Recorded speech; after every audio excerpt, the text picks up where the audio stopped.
प्रश्न 18। आधुनिक समय में व्यवस्थापिका के क्या कार्य हैं? वर्तमान में व्यवस्थापिका की शक्तियों में ह्रास के कारणों को स्पष्ट कीजिए।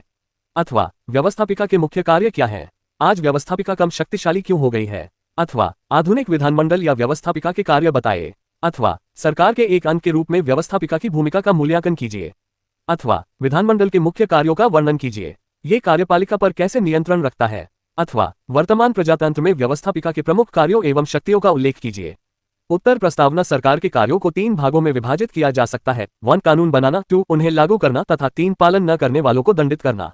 इन 3 कार्यों को करने के लिए सरकार के 3 अंग होते हैं। 1 व्यवस्थापिका या विधानमंडल लेजिस्लेचर जो कानून बनाते हैं, 2 कार्यपालिका जो कानून को क्रियान्वित करती है तथा 3 न्यायपालिका जो कानून के उल्लंघन करने वालों को दंडित करती है। इन सब में व्यवस्थापिका का स्थान सर्वोच्च है क्योंकि वह राज्य की इच्छा अभिव्यक्त करती है, यानी कानूनों का निर्माण करती है। कार्यपालिका इन्हीं कानूनों के अनुसार शासन करती है और न्यायपालिका इन्हीं कानूनों के आधार पर न्याय करती है। व्यवस्थापिका के कार्य, फंक्शंस ऑफ लेजिस्लेचर। व्यवस्थापिका केवल कानून ही नहीं बनाती है, वह अन्य अनेकों काम करती है। इन कार्यों को निम्नलिखित भागों में बांटा जा सकता है। 1 विधि निर्माण संबंधी कार्य लेजिस्लेटिव फंक्शंस। 2 प्रशासन संबंधी कार्य एग्जीक्यूटिव फंक्शंस। 3 वित्तीय कार्य फाइनेंशियल फंक्शंस। 4 न्यायिक कार्य जुडिशियल फंक्शंस। 5 चुनाव संबंधी कार्य इलेक्टोरल फंक्शंस। 6 नीति निर्धारण करना पॉलिसी फ्रेमिंग और 7 संविधान में संशोधन अमेंडिंग द कॉन्स्टिट्यूशन। 1 विधि निर्माण संबंधी कार्य लेजिस्लेटिव फंक्शंस। व्यवस्थापिका का सबसे महत्वपूर्ण कार्य विधि का निर्माण करना है।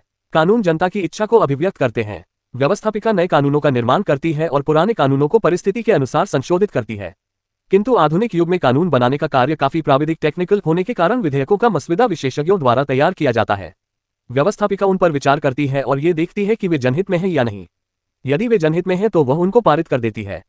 अतः व्यवस्थापिका 2 रूपों में कार्य करती है, एक विमर्शात्मक डिलिबरेटिव निकाय के रूप में और एक शुद्ध विधायी निकाय लेजिस्लेटिव बॉडी के रूप में। 2 प्रशासन संबंधी कार्य एग्जीक्यूटिव फंक्शंस। आधुनिक प्रजातांत्रिक युग में विधि निर्माण कार्य के अतिरिक्त व्यवस्थापिकाओं का कार्य कार्यपालिका पर नियंत्रण रखना भी है। अनुदानों ग्रांट्स में कटौती, निंदा प्रस्ताव सेंसर मोशन, काम रोको प्रस्ताव अजर्नमेंट मोशन और अंतिम अस्त्र के रूप में अविश्वास के प्रस्ताव वोट ऑफ नो कॉन्फिडेंस के द्वारा व्यवस्थापिका कार्यपालिका के कार्यों पर नियंत्रण रखती है। ये तो संसदात्मक प्रणाली में है। अध्यक्षात्मक शासन व्यवस्था में भी, जिसमें व्यवस्थापिका और कार्यपालिका को एक दूसरे से पृथक एवं स्वतंत्र रखा जाता है, व्यवस्थापिका के पास कार्यपालिका पर नियंत्रण रखने के साधन उपलब्ध होते हैं। उदाहरणार्थ, अमेरिका में राष्ट्रपति जो भी संधियां या नियुक्तियां करता है, उनका द्वितीय सदन सेनेट द्वारा अनुसमर्थित होना आवश्यक है। वहां पर भी बजट कांग्रेस के द्वारा ही पारित किया जाता है। यदि कांग्रेस राष्ट्रपति की किसी नीति से सहमत नहीं होती तो उसे उस कार्य के लिए धनराशि देने से इनकार कर देती है। उदाहरणार्थ, वियतनाम के युद्ध के समय कांग्रेस ने धन देने से इनकार कर दिया और राष्ट्रपति को वियतनाम में युद्ध रोकना पड़ा। 3 वित्तीय कार्य फाइनेंशियल फंक्शंस। व्यवस्थापिका का एक प्रमुख कार्य राष्ट्रीय अर्थव्यवस्था का नियंत्रण तथा नियमन करना है। जैसा कि मैडिसन ने लिखा है, जिसके पास वित्तीय शक्तियां हैं उसी के पास वास्तविक शक्ति होती है। व्यवस्थापिका प्रत्येक वित्तीय वर्ष के आरंभ में उस वर्ष के अनुमानित आय व्यय को स्वीकृत करती है। वह राष्ट्रीय बजट को पारित करती है। बिना व्यवस्थापिका की अनुमति के 1 पैसा भी खर्च नहीं किया जा सकता है। 4 न्यायिक कार्य जुडिशियल फंक्शंस। न्यायिक कार्यों के लिए एक पृथक न्यायपालिका होती है, किंतु अनेक देशों में बहुत से न्यायिक कार्य व्यवस्थापिका भी करती है। उदाहरणार्थ, इंग्लैंड की राज्यसभा देश का अपील संबंधी सर्वोच्च न्यायालय है। भारत और यूएसए में व्यवस्थापिका राष्ट्रपति को महाभियोग द्वारा पदच्युत कर सकती है। भारत में संसद का कोई एक सदन राष्ट्रपति पर महाभियोग लगा सकता है और दूसरा सदन इस दोषारोपण की न्यायिक छानबीन करता है। अमेरिका में कांग्रेस राष्ट्रपति व सर्वोच्च न्यायालय के जजों को महाभियोग द्वारा हटा सकती है। 5 चुनाव संबंधी कार्य इलेक्टोरल फंक्शंस। उपर्युक्त कार्यों के अतिरिक्त कुछ अन्य कार्य भी व्यवस्थापिका करती है। व्यवस्थापिकाएं कुछ निर्वाचन संबंधी कार्य करती हैं। उदाहरणार्थ, भारत में व्यवस्थापिका राष्ट्रपति और उपराष्ट्रपति का निर्वाचन करती है। स्विट्जरलैंड में भी व्यवस्थापिका राष्ट्रपति तथा मंत्री परिषद के सदस्यों, न्यायाधीश और प्रधान सेनापति का निर्वाचन करती है। अमेरिका में राष्ट्रपति द्वारा की हुई बहुत सी नियुक्तियों का सीनेट द्वारा समर्थन आवश्यक है। रूस में व्यवस्थापिका मंत्रियों को, अध्यक्ष मंडल के सदस्यों को तथा सर्वोच्च न्यायालय के न्यायाधीशों को चुनती है। 6 नीति निर्धारण करना फ्रेमिंग पॉलिसीज। व्यवस्थापिका का मुख्य कार्य राज्य की नीति का निर्धारण करना भी है। वह जनता की इच्छानुसार सरकार के समक्ष एक निश्चित कार्यक्रम उपस्थित करती है। 7 संविधान में संशोधन। इसके अतिरिक्त संविधान के संशोधन संबंधी कार्य भी व्यवस्थापिकाएं करती हैं। भारत, अमेरिका, रूस तथा स्विट्जरलैंड में संवैधानिक संशोधन व्यवस्थापिकाओं द्वारा ही किए जाते हैं। स्विट्जरलैंड में संघीय सभा लोक निर्णय का भी प्रबंध करती है।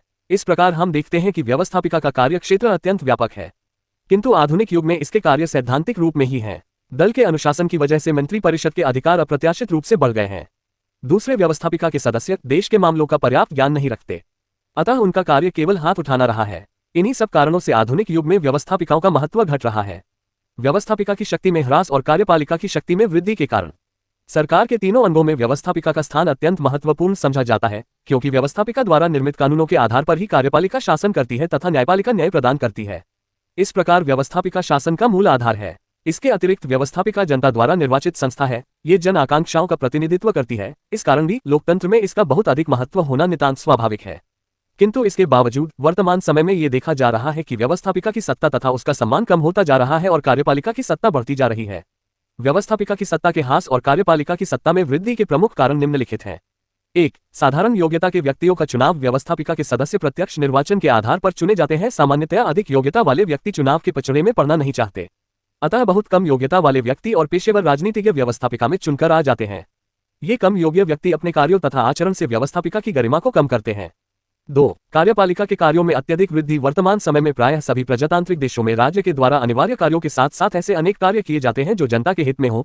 फलस्वरूप राज्य के कार्य पहले की अपेक्षा बहुत अधिक बढ़ गए हैं और इन बढ़े हुए कार्यों को कार्यपालिका द्वारा ही किया जा सकता है।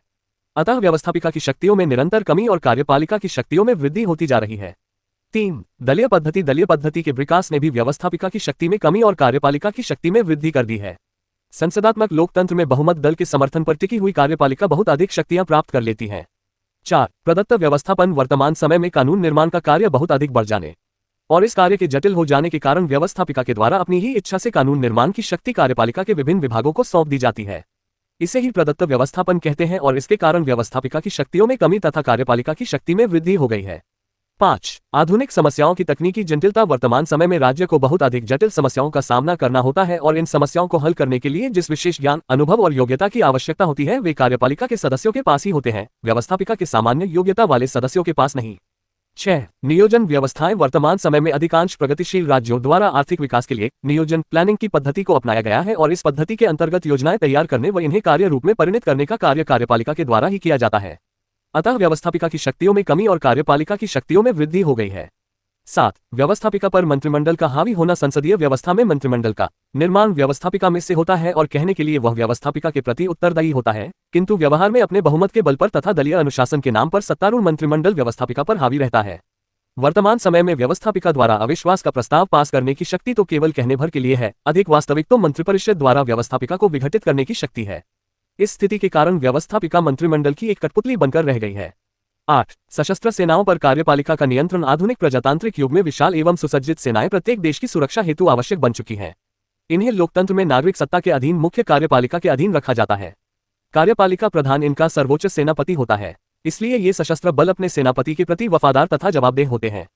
चीनी नेता माओ के अनुसार जिनके हाथ में बंदूक की शक्ति होती है वही असली स्वामी होता है। अतः कार्यपालिका स्वतः शक्तिशाली हो गई। अनेक अवसरों पर तो सेनाएं व्यवस्थापिकाओं पर सशस्त्र हमले कर चुकी है। पूर्व रूसी राष्ट्रपति बोरिस येल्त्सिन ने रूसी संसद पर सैन्य कार्यवाही की थी।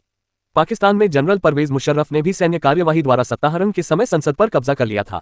9. वित्त पर कार्यपालिका का नियंत्रण। जिसके पास तिजोरी की चाबियां होती हैं वही असली मालिक होता है।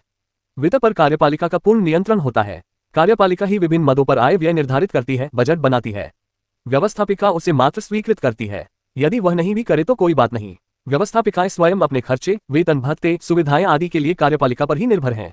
अतः व्यवस्थापिकाओं का पतन हुआ है। 10. भय एवं व्यापक जन आकांक्षाओं का युग। व्यवस्थापिका के महत्व में कमी का एक प्रमुख कारण ये भी है कि आज का युग आणविक संघर्ष वाला युग बन चुका है। सामूहिक विनाश के भय ने आमजन को कार्यपालिका की ओर मुंह ताकने को मजबूर कर दिया है, क्योंकि वही इसे रोकने में सक्षम है, न कि व्यवस्थापिका। 11. विदेशी संबंधों की जटिलताएं। वर्तमान युग अंतर्राष्ट्रीयता का युग है। राजनयिक के बढ़ते महत्व ने कार्यपालिका का महत्व बढ़ा दिया है। राजनैतिक गतिविधियां सरकार के स्तर पर ही संभव है, न कि विशाल संख्याओं वाली व्यवस्थापिकाओं के स्तर पर। समझौते, संधियां, अत्यधिक गोपनीय सहमतियां आदि सभी कार्य संक्षिप्त कार्यपालिका या उसके मुखिया मात्र द्वारा ही संभव है। इस प्रकार उपरोक्त कारणों से कार्यपालिका के महत्व में बढ़ोतरी हुई है तथा व्यवस्थापिका के महत्व में गिरावट आई है।